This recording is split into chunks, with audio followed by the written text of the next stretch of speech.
Hello, everybody. Dominic Rubino here from Cabinetmakerprofitsystem.com podcast and this Facebook channel. How are you? Thanks for checking in today. Glad to have you here. I've been promising to continue to talk about the profit leaks that we've all been thinking about and talking about. And, those of you who've been reading some of my articles of late in different magazines would see that this whole profit leaks thing is not going away. Everybody's talking about it. And so I'm going to continue to do as much as I can to help you with it and to walk you through how profit leaks affect and impact your business. And of course, more importantly, what to do about it. So I've got some notes here.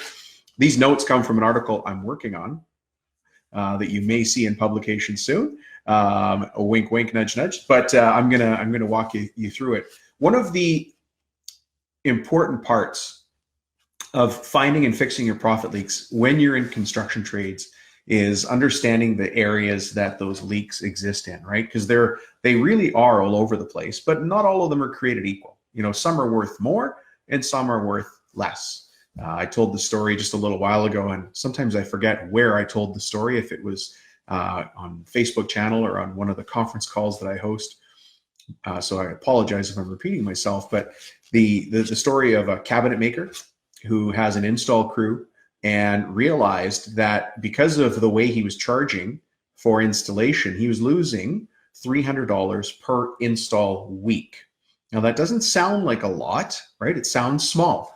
It sounds like you wouldn't even bother going to chase it.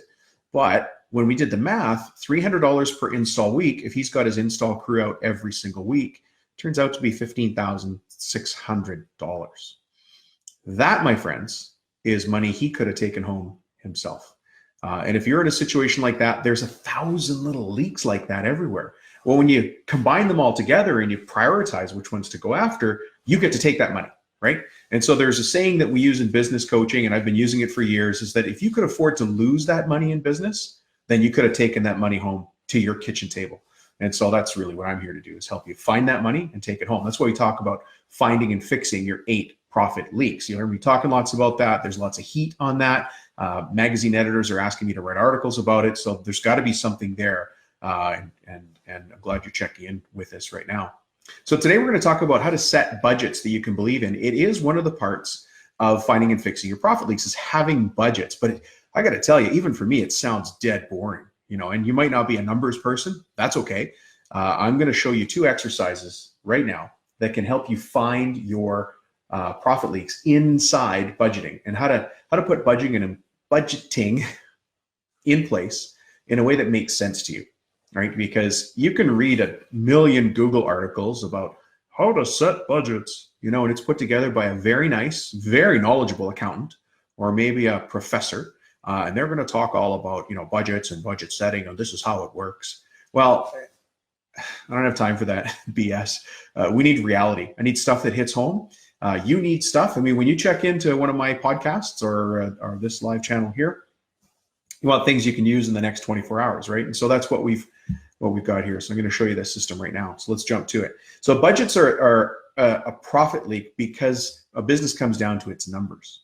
Once you have a better control of your numbers, you're in a control position. So we often say it doesn't matter what the number is. I just want to know the number so I can make a decision on whether I need to go chase it or not. And that's where the important part comes in. So we're going to do 2 quick exercises today, really very quick.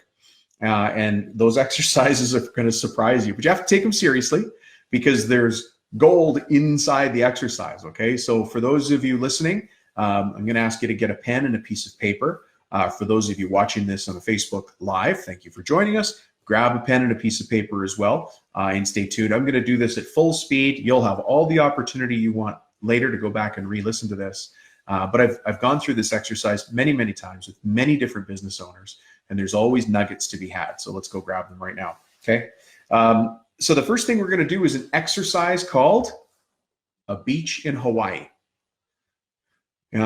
I mean, for me, Hawaii is a great place to go. I don't know where you'd like to go, but just for a second, think about a place that you and your family want to go. You've been dreaming about leaving the shop, leaving it in charge, somebody else to run, and going to Hawaii or Barbados or the Bahamas or Cuba, wherever you want to go, but you're there for a week.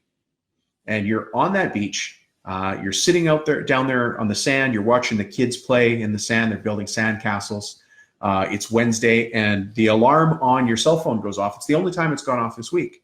And it's a reminder that you have an appointment. And that appointment is the only phone call, the single phone call that you need to make back to the shop this whole week. Otherwise, you've been completely free. You haven't had to worry about a thing. The shop is running, but you only have one phone call, and that phone call is 1 hour long, and you're going to talk to somebody at the shop. Let me ask you this.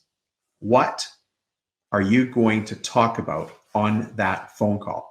So that's why we call this the beach in Hawaii exercise. So imagine yourself sitting there. You haven't talked to the shop in a week. It's a Wednesday afternoon. You go upstairs. You tell your wife or your spouse, hey, I'm going to be gone for 1 hour. That's it for the whole week. Kids won't even know I'm gone. I'm going to go back up to the hotel room. I'm going to make one phone call. What are you going to talk about on that phone call with the shop, given that this is the only hour you can talk to them? So I've got some notes here on this. You go up to your hotel room. What are the kinds of things that you're going to ask? So go ahead and write those down. For those of you who've already started to write down, I'll go through some of the things I've heard from other business owners. Well, you're going to want to ask about sales, right? You're calling back there to talk to somebody, and you're going to say, what are our sales numbers? Now, depending on the kind of woodwork you do, it's different for kitchen cabinets than it is for architectural millwork. And again, it's different again if you run a furniture shop or if you're making violins. And we've even got a couple of boat builders on here, believe it or not, and many other trades. But you'll have different questions around sales. So you're going to ask, though, what is the new business coming in? So that's one category. One category is sales. You're going to ask that number.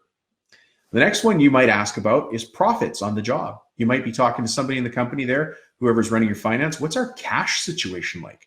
What's our income? What's our expenses? If those are important to you as questions, go ahead and scribble those down on your paper right now. These are the things I'd want to know if I was on a beach in Hawaii calling back to the office, right? So what are our sales? What are our expenses? What are our profits?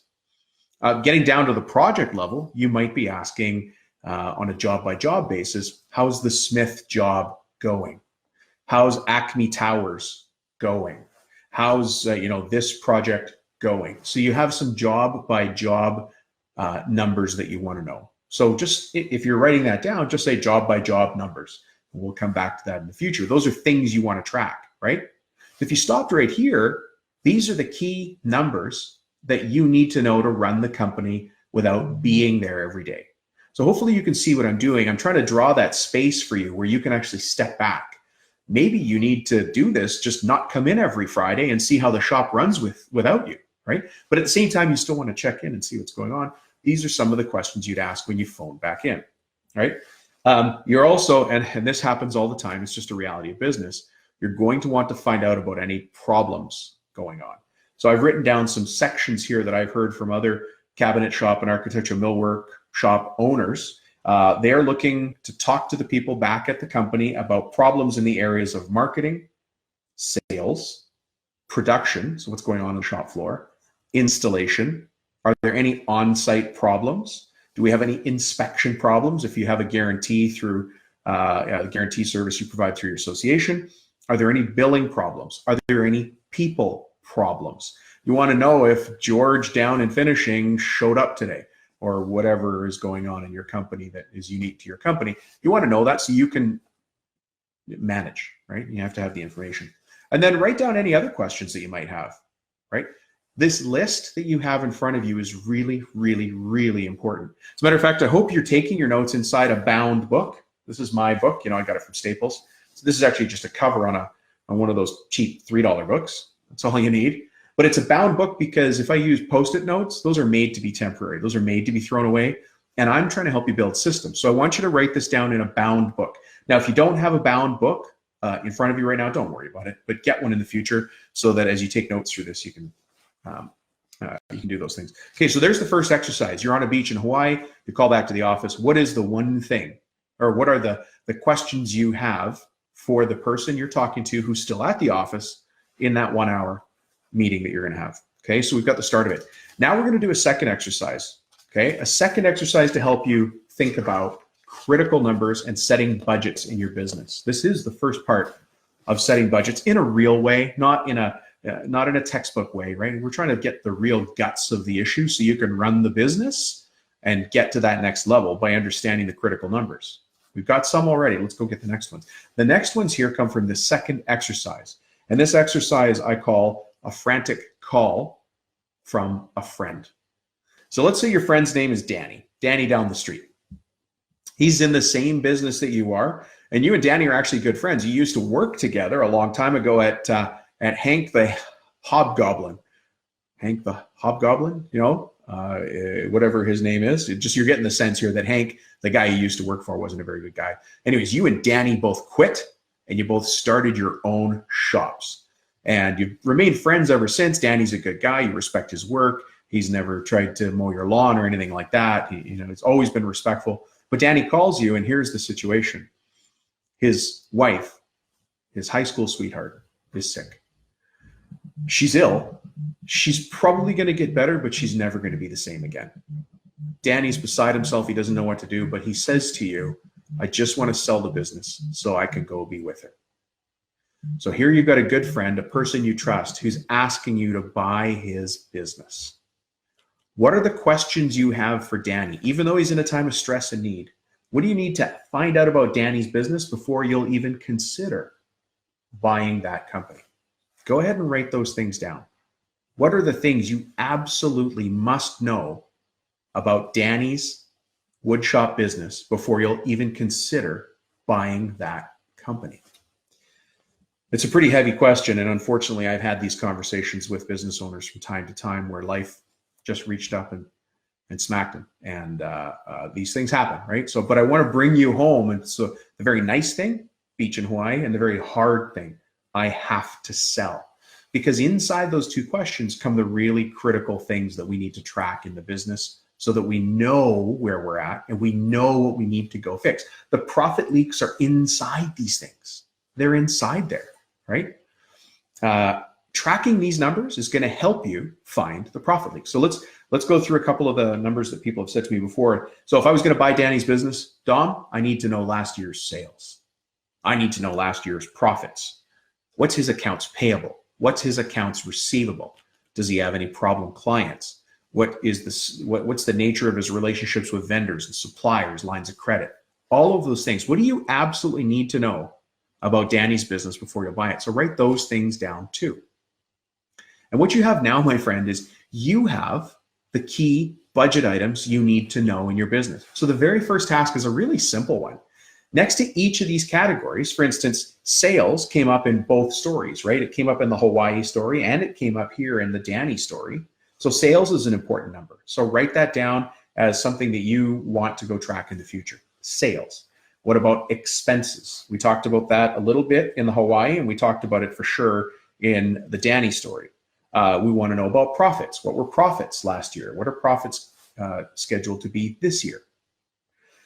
We talked about accounts payable, accounts receivable. Put those things down. And then what I want you to do is the very first exercise for setting a budget is just go get the answers from last year's operations. So it doesn't matter what year it is right now. It happens to be the year 2020. What did you do in 2019 or 2018? Doesn't matter. It really does not matter. But whatever year you have good solid numbers for, go get that number. And next to each of these definitions, put a number in the column. So let's say you're a cabinet shop and you're doing $2 million a year. So in 2018, you did $2 million. You have your first budget item. You've just set a budget, because in 2020, you're not going to try and do 2 million again, right? You're not going to do 1.8. I hope. You're going to try and do 2.1, 2.2, 2 point whatever you think it is, because you have a number there you know you can measure yourself against. And this is the power of these numbers, is I can't manage what I can't measure, right? If you just randomly go out there and hope that at the end of the year you make the same amount of sales you made last year, well, a hope and a prayer is not a plan, my friend. It's just hoping and praying. You got to get in front of it, and you have to think about how many jobs do I need to do at what job size for our production capacity in order to hit the sales number I want that gives us the profit number I want. You'll do the same thing in the profit line. You've written down sales, and you'll see what you did in sales in 2018 as an example. Now you see what you did in profit 2018. And you can forecast, you can look forward and say, I think we're going to do the same, better or worse. The more you dig into this chart that you're making, the more you'll uncover the places you need to go look to find your profit leaks.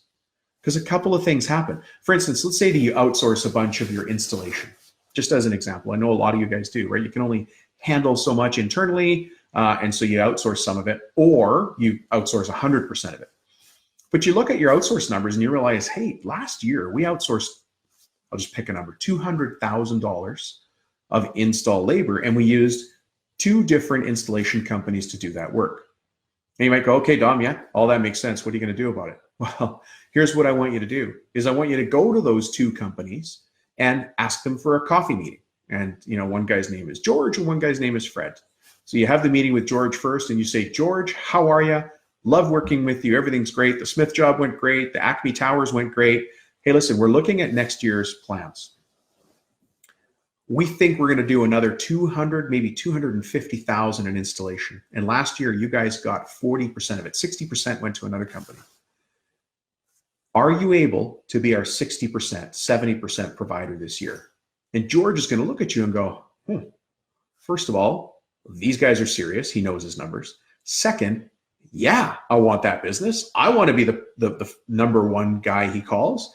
And so you're going to say, okay, great. I need to, lay out these commitments. So it gives you a chance to set out those commitments, including pricing, including terms, including the things that kind of waste or save you money, right? You might want to go flat rate on all the jobs instead of hourly.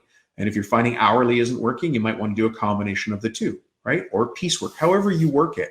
There is profit locked inside that relationship that will allow George to run his business better, knowing that you're going to give him 60% of 200,000 in work, or there's profit on your side in knowing who you're going to give that business to, because you can manage it easier. You don't have to be scrambled. And you're going to have that same conversation with George as you have with Fred. Now, of course, when they know they're in a competitive situation, they're more likely to sharpen their pencil, as it were.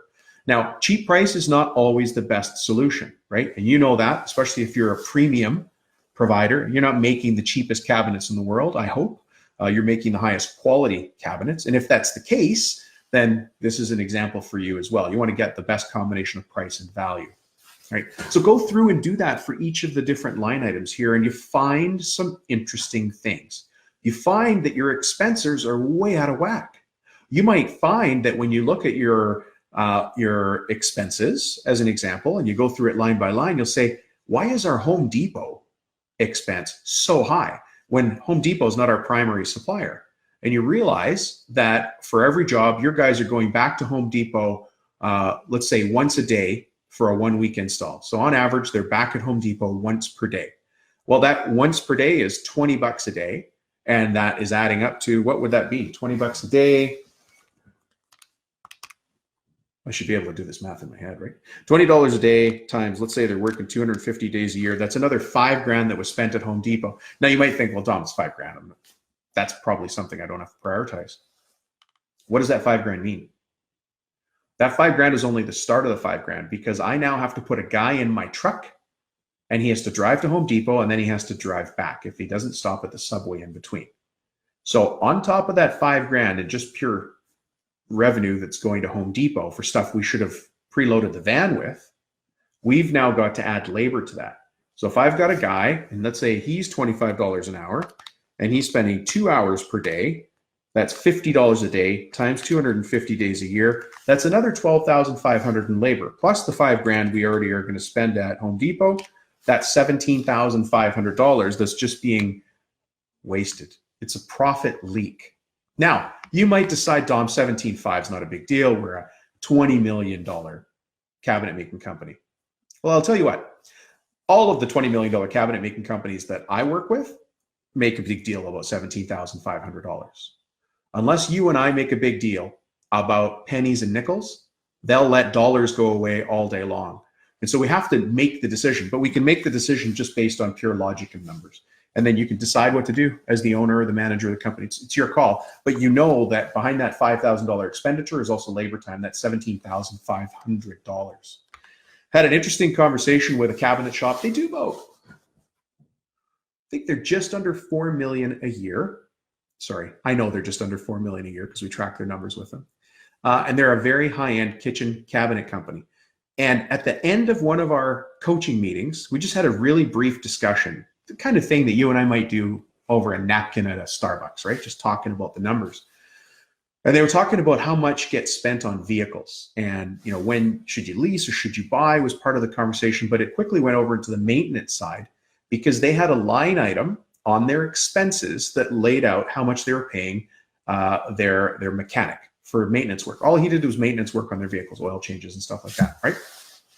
They had a couple of different kinds of vehicles. Like they didn't just have Sprinter vans. They had a couple of the Fords as well, and vehicles that the sales reps travel around in, and then the vehicles that the owners used. And so this guy did all their work. And when they divided his total bill by the days they were working, each vehicle cost them $84 a month. $84 a month. Now, what are you going to do about that number? Maybe nothing. You still have to maintain the vehicles. So is that a profit leak, or is that just something we know? It's something to take into account. You're not going to stop maintaining your vehicles, but at some point you start to do the logic and you say, hey, listen, we've got this little car. I'll just say a Nissan Micra. I'm not picking on Nissan and I'm not picking on Micras, but maybe you've got this little runabout little car that you just use for odd jobs or going to customer visits and deficiency work. And you realize, hey, look, how much are we going to spend on this? Should we keep it? Should we get rid of it? Let's just keep it. All we're doing is maintaining it. Well, that vehicle, at least in that $4 million cabinet making company, is just in maintenance alone. This doesn't include fuel. This doesn't include insurance. This doesn't include payments for the vehicle. $84 a month times 12 months, that car just in maintenance is going to cost them $1,000 a year.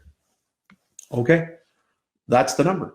The decision about what to do with that number is yours, right? But once you know the number, you have the power. That's the key. That's what we're trying to get to here. So anyways, today is all about building budgets that you believe in. It doesn't have to be a complicated exercise, but it's so critically valuable for you to get the profits you deserve and want out of that business. Because all of the money that's being leaked out of the business is actually money you could be taking home to your family. As a matter of fact, that's money you could be using to get your family to the beach in Hawaii so you can make the phone call to get back to where you want to be, right? So thank you for checking in. I hope you found lots of value in that. Oh, I wrote some notes here. If you want to find more information on this, if you're wondering where you can maybe read this instead of watching it as a video or listening as a podcast, I wrote an article that Forbes asked me for, and it was called, one of them is called The Huddle, How It Works and Why You Should Consider It. And that article was out last August. So, Forbes magazine, Forbes. If you just put in Forbes and my last name, Rubino, you'll see all the articles that Forbes has asked me to do. And this one here that relates to what we're talking about is called The Huddle, How It Works and Why You Should Consider It. I also did one called Dissecting a Business Turnaround. That was also in Forbes. That was last September. And for those of you who read Woodworking Network, I had an article in there in August about this same thing.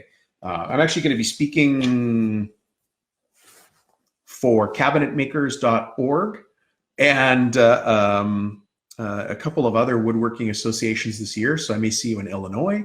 I may see you in Dallas. For sure, we'll see you here. If you have any questions, there's tons of free downloads on the website. Please go to that. And if you want to know more about profit leaks, check out the course I'm taking called How to Find and Fix the 8 Profit Leaks in Your Business.